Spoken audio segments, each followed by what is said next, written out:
السلام علیکم ورحمۃ اللہ وبرکاتہ نحمدہ ونصلی علی رسولہ الکریم اما بعد فاعوذ باللہ السمیع العلیم من الشیطان الرجیم ربی اشرح لی صدری ویسر لی امری واحلل عقدۃ من لسانی یفقہوا قولی۔ آج کی اس ویڈیو میں ہم سورۃ البقرہ کی آیت نمبر 129 کا لفظی ترجمہ اور اس کی تفسیر پڑھیں گے۔ اعوذ باللہ من الشیطان الرجیم، بسم اللہ الرحمن الرحیم۔ ربنا اے ہمارے رب، وابعث اور بھیج، فیہم ان میں، رسولاً ایک رسول، منہم ان میں سے، یتلو وہ پڑھے، علیہم ان پر، آیاتکا تیری آیتیں، ویعلمہم اور انہیں تعلیم دے، الکتابہ کتاب کی، والحکمتا اور حکمت، ویزکیہم اور انہیں پاک کرے، انکا انتل بے شک تو ہی، عزیز الغالب ہے، حکیم حکمت والا۔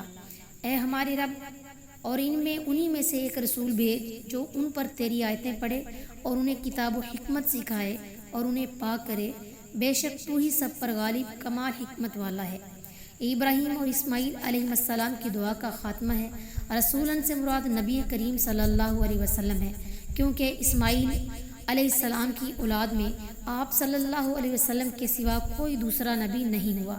اصحاب رسول صلی اللہ علیہ وسلم نے آپ سے عرض کیا کہ آپ ہمیں اپنے متعلق بتائیں، تو آپ نے فرمایا، میں اپنے باپ ابراہیم علیہ السلام کی دعا اور عیسیٰ علیہ السلام کی بشارت ہوں، اور میری والدہ کو جب میرا حمل ٹھہرا تو انہوں نے دیکھا کہ ان کے بدن سے ایک نور نکلا ہے جس سے بصرہ روشن ہو گیا، اور بصرہ شام کی سرزمین سے ہے۔ اسے امام حاکم نے روایت کیا۔ امام ذہبی نے صحیح کہنے میں ان کی موافقت کی۔ مستدرک حاکم والیوم نمبر 2 پیج نمبر 701 اور حدیث نمبر 4167 میں شیخ البانی نے اسے صحیح کہا ہے۔ شام کی تخصیص اس لیے ہے کہ آخر زمانہ میں شام ہی اسلام کا مرکز بنے گا۔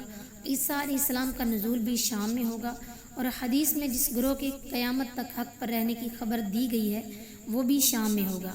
ابن کثیر میں صحیح بخاری کے حوالے سے وہم بالشام، وہ شام میں ہوں گے۔